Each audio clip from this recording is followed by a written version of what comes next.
दोस्तों, हम सभी को अपने प्रियजनों से प्रेम होने के बाद भी इस संसार में विरक्त होना पड़ता है। विरक्त होने के बाद पुनः स्मरण करने के पर्व को ही पितृपक्ष कहते हैं। आज हम इस पितृपक्ष की महत्ता को गुरु और शिष्य की ज्ञान भरी वार्तालाप वाली कहानी के माध्यम से समझेंगे और आज का यह वक्तव्य जो भी इंसान ध्यान पूर्वक सुनेगा उसे भी अपने प्रियजनों का आशीर्वाद प्राप्त होगा। तो एक समय की बात है, शहर से दूर गांव में 3 लोगों का एक भला परिवार रहता था, जिसमें माता पिता और एक नौजवान लड़का था। वह अपने माता पिता के खेत खलिहानों के कामों में हाथ बटाता और शाम को घर वापस आकर साथ बैठकर भोजन करता और अपने माँ बाप की सेवा करता। यही उनकी दिनचर्या थी। अब लड़के के माँ बाप बूढ़े हो चुके थे और सारा काम लड़के को ही करना पड़ता।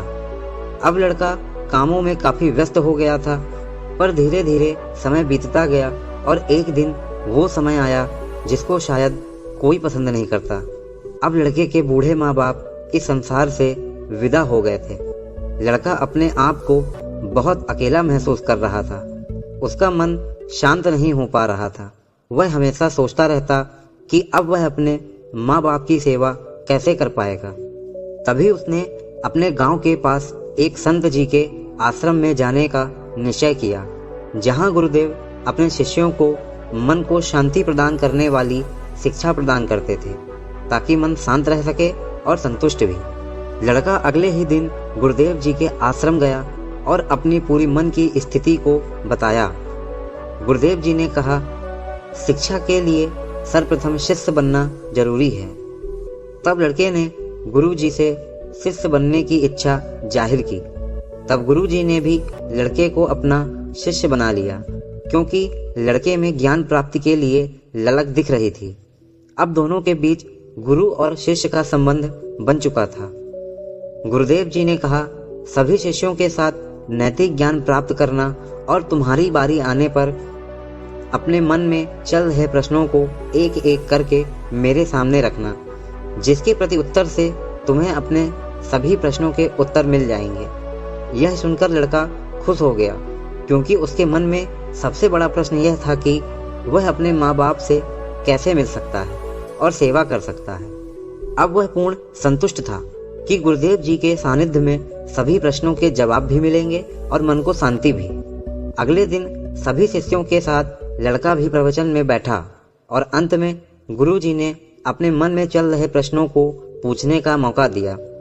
तब लड़के ने गुरु जी के सामने अपने मन के सभी प्रश्नों को रखा, जैसे माँ बाप से प्रेम होने के बाद भी क्यों विरक्त होना पड़ा, माँ बाप की सेवा कैसे कर सकते हैं, उनके न होते हुए भी आशीर्वाद कैसे प्राप्त कर सकते हैं, और अपने अशांत मन को शांत रखने का उपाय भी पूछा। गुरुदेव जी ने कहा, तुम्हारे मानसिक प्रश्नों के उत्तर ही तुम्हारे मन को शांत प्रदान कर सकते हैं। गुरुदेव जी ने कहा, सभी शिष्य एकाग्रचित्त होकर आज के वक्तव्य को सुने। बहुत ही ज्ञान से भरी बात है, सभी के जीवन में काम आने वाली है। गुरु जी ने समझाना प्रारंभ किया और कहा, हम सभी अपने माता पिता एवं प्रियजनों से बेहद प्रेम करते हैं। किसी भी इंसान को पिता कहने का अधिकार अपने पिता से ही मिलता है। इतना प्रेम होने के बाद भी संसार के नियमों के कारण मिलना और बिछड़ना लगा ही रहता है।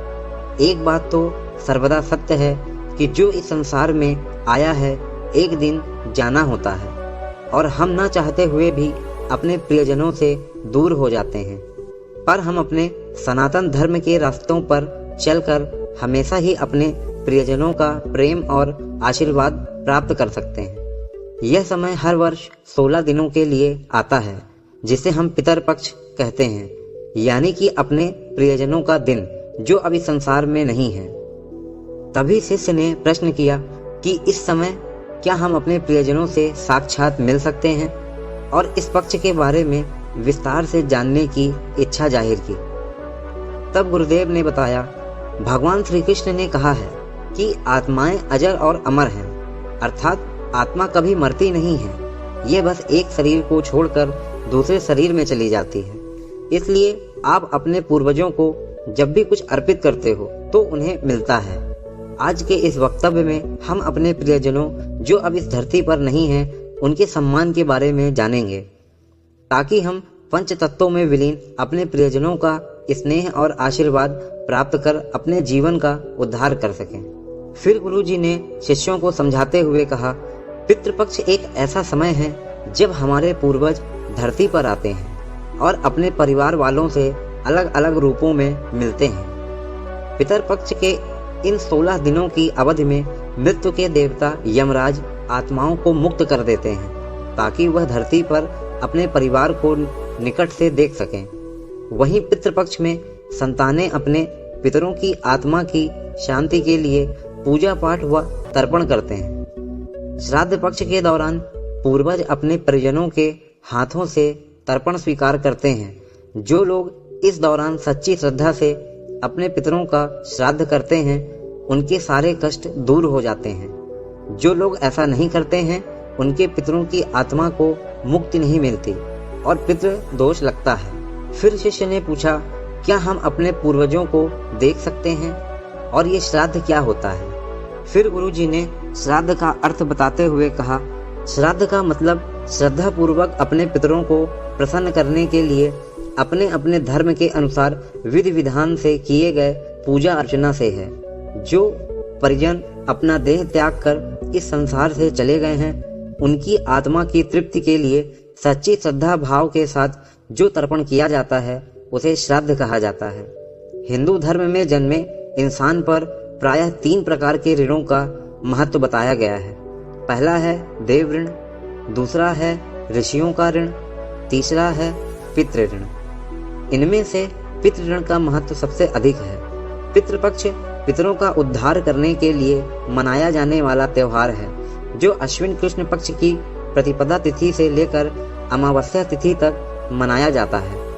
16 दिनों तक चलने वाला पितृपक्ष पूर्वजों के आत्माओं की शांति का त्योहार है। इस समय पितृ ऋण से मुक्ति पाने के लिए श्राद्ध किए जाते हैं।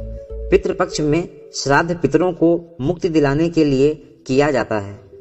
हमारे धर्म ग्रंथों में बताया गया है कि अंतिम संस्कार उन 16 संस्कारों में से एक है जो सनातन धर्म में मुख्य है। ऐसा माना गया है कि मनुष्य जैसा कर्म धरती पर करता है उसे वैसा ही लोक प्राप्त होता है। जैसे जो व्यक्ति धर्म कर्म और अच्छे काम करता है उसे स्वर्ग मिलता है, किंतु जो व्यक्ति बुरे काम करता है उसे नरक प्राप्त होता है। सनातन धर्म के अनुसार जब व्यक्ति का अंतिम संस्कार किया जाता है तो उसे अपने पूर्व के सभी पितरों से मिलाया जाता है और उसके बाद वह पितृलोक में रहता है। उसे उस लोक में तब तक रहना पड़ता है जब तक उसे गति नहीं मिल जाती। यह भी माना जाता है कि पितृपक्ष के दौरान सभी पितृ अपने पुत्रों के पास आते हैं ताकि उन्हें तर्पण मिले और जो उन्हें संतुष्ट कर लेते हैं उन्हें पितृ आशीर्वाद देते हैं, जबकि जिनसे उन्हें कुछ नहीं मिलता वह क्रोधित और दुखी होकर उन्हें शाप भी दे देते हैं। हम जीवित इंसान देव स्वरूप अपने पितरों को साक्षात नहीं देख सकते, पर हम प्राणी अपने पितरों की सेवा करके उन्हें प्रसन्न करके उनके आशीर्वाद को प्राप्त कर अपने जीवन में आनंद की अनुभूति करके पितरों के होने का एहसास कर सकते हैं। जैसे जीवन में सुख प्राप्त होना, घर में शांति होना, कार्य व्यापार में तरक्की होना, किसी की अकाल मृत्यु न होना, परिवार में वंश वृद्धि होना, किसी भी प्रकार का बिगाड़ व हानि न होना आदि। यदि ऐसा किसी के साथ होता है तो उस पर उनके पितरों की कृपा होती है। इतना कहने के बाद गुरुजी ने शिष्य से पूछा, क्या अब भी तुम्हारा मन अशांत है या मन के विचारों में स्थिरता आई? तब शिष्य ने कहा, गुरुजी, आपके निष्पक्ष वचनों को सुनकर मन को अपार शांति मिली और मन के प्रश्नों के उत्तर भी मिले कि हम अपने प्रियजनों से किस प्रकार उनके न रहने के बाद भी उन्हें याद कर सकते हैं, उनकी सेवा कर सकते हैं और आशीर्वाद भी प्राप्त कर सकते हैं। तो दोस्तों, यह थी हमारे सनातन धर्म में अपने पितरों के लिए किए जाने वाले पितर पक्ष की कुछ बातें। अगर आपको अच्छी लगी हो तो हमारे चैनल को लाइक, शेयर एंड सब्सक्राइब करें। नोटिफिकेशन बेल को भी ऑन करें ताकि हमारा अगला अपडेट आप तक जरूर पहुंचे, ताकि हमारा प्रयास इसी प्रकार आगे बढ़ता रहे। अपना कीमती समय हमारे प्रयासों को देने के लिए धन्यवाद। अब दोस्तों, इस वीडियो की अगली कड़ी में हम जानेंगे कि पितर पक्ष की शुरुआत कैसे हुई और पितर कौन कहलाते हैं, हमारे सभी प्रियजनों में किनका श्राद्ध कब करना चाहिए, और यदि हम अपने प्रियजनों का श्राद्ध करना चाहते हैं तो इनके नियम क्या हैं। तो दोस्तों, ऐसी जानकारी के लिए हमारे चैनल को जरूर सब्सक्राइब करें। धन्यवाद।